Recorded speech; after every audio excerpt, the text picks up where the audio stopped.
So I'm in India right now, where their biggest sport is cricket, and the IPL, the Indian Premier League season, has just started as a T20 cricket tournament. And it took me back to 2021 when I discovered betting on T20 cricket in Australia. The benefit of betting on T20 cricket matches is that they're over within 2 to 3 hours, so you don't have to wait 1 to 2 days for the outcome like in Test cricket. You get your money or lose your money very quickly, just like a football match. So when I discovered that during the Australian T20 cricket season, matches started about 7 a.m. and 10 a.m, it was a no-brainer for me because that was my morning fix. That was my morning bet sorted almost every single day of the week during the season. So I'd be on my commute to work and I would follow along with the morning game.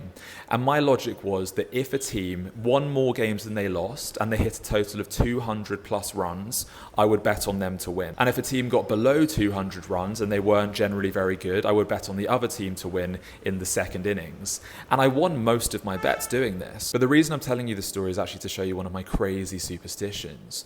There was one morning, it was a Saturday morning, so I didn't have work, and I woke up early to get my morning fix. I literally rolled over in my bed at 7:30 in the morning, picked up my phone and looked at what the cricket was saying.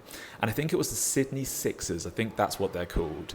They were winning by quite comfortably.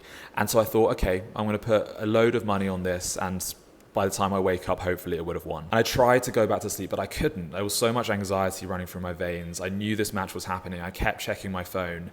And so this is where one of my superstitions came into play. I thought, okay, it's super early on a Saturday. No one in my home is awake. No one in my family is awake. So if I get up now, I go down to the kitchen and I do a good deed, the universe will repay me and I'll win this bet. So I went downstairs and I had the match on the kitchen counter, and I started doing the dirty dishes and the dirty pans that had been left from the night before. And as I did this, and as I cleaned more and more pans, the Sixers came closer and closer to victory, and they were winning comfortably in the end. And I ended up winning my bet, and thus began a crazy superstition that I played over and over and over again.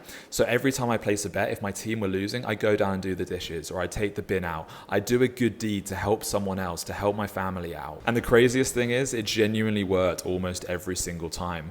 One team that I bet on would be losing by 2 goals, for example. I go down and do the dishes and they would have come back. It was insane. But again, the reason I'm telling you this story is not to encourage you to bet on T20 cricket and not to begin any crazy superstitions. It's to show you how insane I was, because these superstitions weren't real. Of course, I wasn't helping the team that was losing or that I placed my bet on by doing the dishes. I was insane. I'd lost my mind.